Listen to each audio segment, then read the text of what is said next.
이제 얼마 후면 추수철이 다가오죠.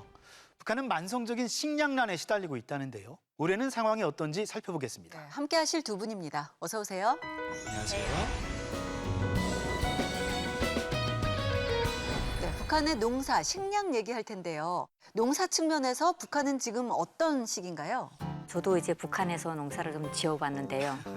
안 지어본 농사가 거의 없을 정도. 벼농사만 제외하고 뭐 옥수수, 밀, 뭐 감자, 콩, 강낭콩, 뭐 수수, 찰, 기장 엄청난 거 다 심어봤었거든요. 지금이 가을 밀버리를 한창 심어야 되는 때거든요. 그러니까 지금이 가을 농사를 할 때죠. 네. 얼마 전에 북한에서도 기상이 좀 난이 안 좋아서 태풍도 흘러가기 때문에 좀 자료보면 폭우와 센바람이 위한 피해를 받은 농작물에 대한 비배 관리를 과학기술적으로 하기 위한 조직 사업을 병충해 관리, 또 농약을 잘 주는 비배 관리를 하고 있고 또 일부에서는 미리 이제 가을 거지를 원활하게 하기 위해서 여러 가지 준비를 하고 있는 것으로 알고 있습니다.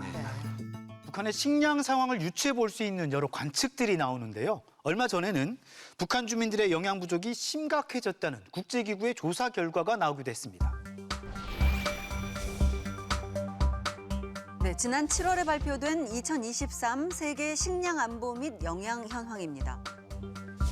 이 보고서에 따르면 2020년에서 2022년 북한 주민의 45.5%가 영양 부족 상태로 나타났습니다.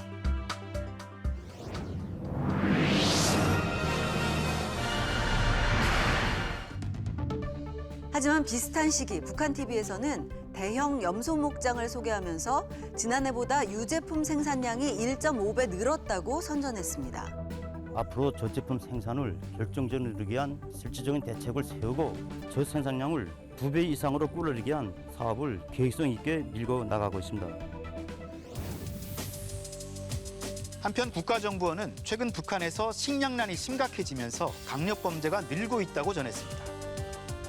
하지만 미국 농무부는 북한의 올해 쌀 생산량이 최근 5년치 평균보다 12% 정도 낮지만 작년과 비슷한 210만 톤 수준이 될 것이라고 전망했습니다. 올해 옥수수 수확량도 230만 톤으로 예년과 비슷한 수준일 것이라고 예상했습니다. 북한이 워낙 폐쇄적인 사회인 만큼 식량 상황이나 주민들 영양 상태를 정확히 알 수는 없을 것 같은데요. 엇갈리는 분석도 많은 것 같습니다. 이거 어떻게 봐야 될까요? 북한의 식량을 얘기할 때 추정치를 얘기를 하고 있죠. 그래서 이런 추정치를 누가 발표를 하느냐? 국외에서는 국제 식량기구라든지 발표를 하고 있고 국내에서는 농촌진흥청에서 이제 위성 사진을 통해서 식량을 추정하고 있는데 그래서 세계 식량기구 같은 거는 쌀, 옥수수, 밀, 보리, 기타 곡물을 해서 소요량과 공급량을 추정을 한 다음에 부족량을 또 추정을 하고 있어요. 근데 농촌진흥청은 그냥 생산량만을 추정하고 있습니다. 근데 또 두 기관이 틀린 것은 농촌진흥청에서 말하는 식량 생산량은 올해 1월 1일부터 12월 31일까지에 대한 추정량이고 그리고 세계기구가 추정하는 생산량은 작년 11월부터 올해 10월까지. 그래서 기간에 또 차이가 있기 때문에 서로 그 곡물 부족량을 추정하는 것이 좀 상이하게 추정되고 있습니다. 네. 사실 저 얼마 전에 북중 국경을 다녀왔었거든요. 저희가 돌아본 지역이 자강도, 증강군부터 시작해서 양강도, 그다음에 해령 쪽도 좀 가보고 그다음에 신의주 쪽도 쭉 가봤었거든요. 이미 가을 밀, 보리 수확이 끝난 상태였어요. 농사 작황들이 상당히 좋았습니다. 콩, 옥수수 다 좋았습니다. 북한의 식량 상황을 정확히 알기는 어렵지만 그래도 확실한 게 재해성 기후 때문에 적지 않은 타격을 받았다는 거는 북한 보도를 통해서 알 수가 있잖아요. 이 태풍의 영향 어느 정도일까요?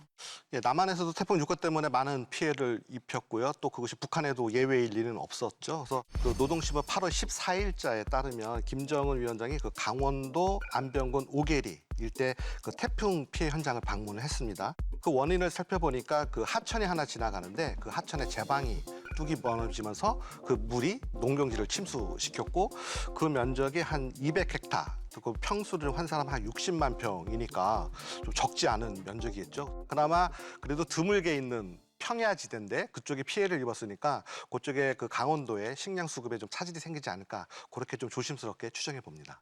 북한의 식량 상황과 관련해 또 하나 눈여겨봐야 될 대목이 있는데요. 최근 식량 수입량이 크게 늘고 있다는 점입니다. 중국이 매달 발표하는 해관 통계. 북한이 중국에서 비료나 농약을 얼마나 수입하고 있는지 파악할 수 있는데요. 이 자료에 따르면 북한이 올해 상반기 중국에서 수입한 쌀이 약 12만 톤으로 사상 최대치를 기록했습니다. 화학 비료 또한 수입이 늘고 있다고 합니다. 북한은 중국뿐만 아니라 러시아에서도 밀가루와 옥수수 등 수천 톤의 곡물을 수입한 것으로 알려졌습니다. 네, 코로나로 국경을 닫았던 북한은 최근 3년 반 만에 공식적으로 국경을 개방했는데요. 식량 수입은 훨씬 전부터 재개됐고 또 늘었습니다. 어떻게 볼 수 있을까요? 북한은 뭐 항상 우리가 말할 때 만성적인 식량난에 부딪혀서 고생을 하고 있었고요. 수입을 하게 된다는 것은 수요와 공급의 불균형이 일어나기 때문이지 않습니까? 그래서 모자라는 것은 외국으로부터 수입을 해서 사와야 되는 상황이고 또 사와야 되는 상황에서 사와야 할 돈이 또 있어야 되는 거고요. 그런 것들이 이제 북한에서 얼마만큼 경제력을 가지고 또 수입하고 그 수입한 것을 어떻게 또 투명하게 분배를 하는지 그것도 좀 눈여겨봐야 될 것 같습니다.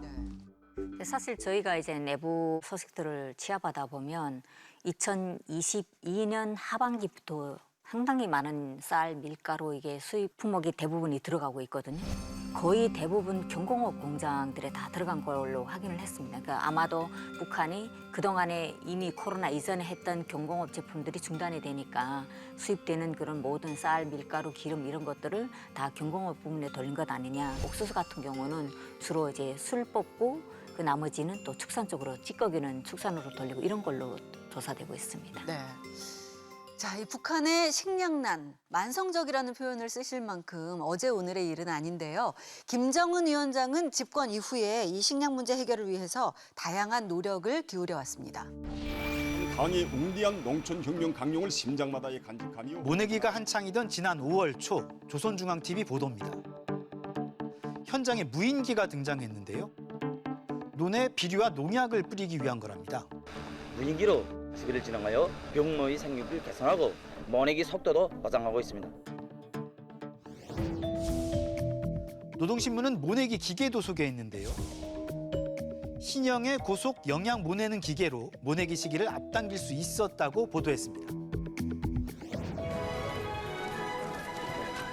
지난해에는 수확철을 앞두고 이동식 탈곡기와 소형 벼수확기 등의 신형 농기계 5,500대가 황해남도에 전달되기도 했습니다.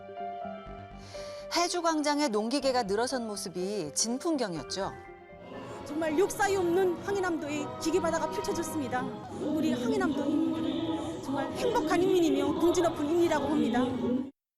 북한은 그 올해 해결해야 될 경제 분야 12개 고지 중에서 알곡 생산을 첫 번째로 정하고 계속 노력을 해왔잖아요. 올해는 이런 문제들이 해결될 수 있다고 보십니까? 김정은 위원장이 국가경제개발 계획 5개년 계획을 세웠는데 지금 올해가 3년 차입니다. 어떻게 보면 정점을 찍는 해이기도 하고 그래서 그것들이 어떤 김정은의 성과로 나타나야 되는데 그 첫 번째가 인민들의 먹는 문제 해결해야 되는 거거든요. 근데 여기서 좀 가시적인 성과가 나와야 되는데 북한이 이런 만성적인 구조나 기술적인 측면을 개선하지 않고는 그렇게 금방 이런 것들이 실현이 될까라는 좀 의구심이 드는 건 사실입니다. 네. 강미진 씨는 아까 농사 좀 지어본 여자다 이렇게 말씀해 주셨잖아요. 이 북한의 변화 노력 중에 주목할 만한 게 있다면 뭘 꼽으시겠어요? 일단 김정은 체제 등장 후에 가장 중시한 게 과학이잖아요. 네. 농업 부분에 종사하는 연구 부분의 연구사들을 다 젊은 층으로 다 교체를 했습니다. 그리고 종자 개발에 신경을 많이 썼는데 감자가 120일 정도였다면 지금은 80일 정도 나오고 있어요. 그럼 120일은 한 4개월이 돼야 심어서 먹을 수 있는 감자인데 지금은 2달 열흘이면 먹을 수 있는 감자, 단축시키는 그런 종자들이 많이 나왔고요. 그리고 밀, 보리 종자 같은 경우도 지금 47가지가 종자가 있습니다. 그리고 예전에는 보리 같은 거는 도성을 하면 30%는 버려야 되잖아요. 그런데 지금은 보리 같은 경우도 20% 미만의 이제 찌꺼기가 나온다고 하고 춘공기도 예전에는 4월부터 9월까지 6개월을 춘공기 기간을 봤었는데 지금은 6월에 옥수수 심기 전에 뭔가를 또 감자나 밀보리 가을을 하잖아요. 그래서 춘공기가 상당히 짧아졌다고 봅니다. 네. 올해 4월 달에 북한이 농업연구원이라고 종자 개발하고 재배 방법을 개발하는 곳인데 그 명칭을 농업과학원으로 바꿨습니다. 그래서 과학에 상당히 열중하고 있다는 것을 알 수가 있고 조금에도 말씀하셨지만 기계화, 농업 기계화입니다. 그래서 손노동으로 해야 된 것을 기계화 수준을 높이면은 그 노동력 상당히 줄어들게 되고 또 추수 시간을 감소할 수가 있어요. 그리고 벼 같은 경우는 추수를 빨리 하지 않으면 벼가 썩기 때문에 이런 것들 빨리 기계화를 통해서 수확 손실을 줄이기 위한 것들을 하나로 볼 수가 있고 작년에 황해도에 5,500대를 추수기에 맞춰서 보낸 이유도 그런 수확 손실을 줄이기 위해서 기계화를 그렇게 활성화시킨 게 아닌가 그렇게 추정이 됩니다. 네. 북한 하면 식량난 이게 먼저 떠오를 정도로 이 고질적 만성적인 식량난에 시달리는데요. 지금 말씀해 주신 이런저런 변화에도 불구하고 여전히 힘겨워 보이는 게 사실입니다. 대체 어떤 노력이 필요할까요? 농사지은 그 곡식들이 손실이 안 되게 이게 전국적인 노력과 지원이 우선 앞장서야 된다고 생각을 하고 그리고 북한 당국이 다른 부분에 좀 신경을 쓰는 걸 좀 돌려서 농업 부분에 비료라든가 이런 농업 생산에 좀 필요한 것들을 좀 더 생산하면 지금보다 좀 좋아지지 않을까 생각합니다. 정책적으로 아직 북한은 집단주의라는 농장에서 같이 일을 하는 상황이기 때문에 김정은 시기에 들어와서 사회주의 기업 책임관리를 하면서 인센티브 제도를 상당히 강하게 걸고 있고 그거를 통해서 일성을 열의를 좀 높이려고 하고 있거든요. 이런 것들이 정상적으로 좀 진행이 돼야 농민들도 일하는 열의를 가지고 그런 걸 통해서 노동력 향상을 해서 그것들이 생산성 향상까지 좀 이어지지 않을까라고 생각을 합니다. 가을의 초입부터 태풍 소식에 걱정이 많습니다. 큰 피해 없이 태풍 무사히 넘기고 농작물 수확에 지장 없기를 바랍니다. 네, 북한은 식량 문제 해결을 위해서 최근 밀가루 분식에 각별한 공을 들이고 있다는데요. 다음 시간에 자세히 살펴보겠습니다. 오늘 도움 말씀 고맙습니다. 자.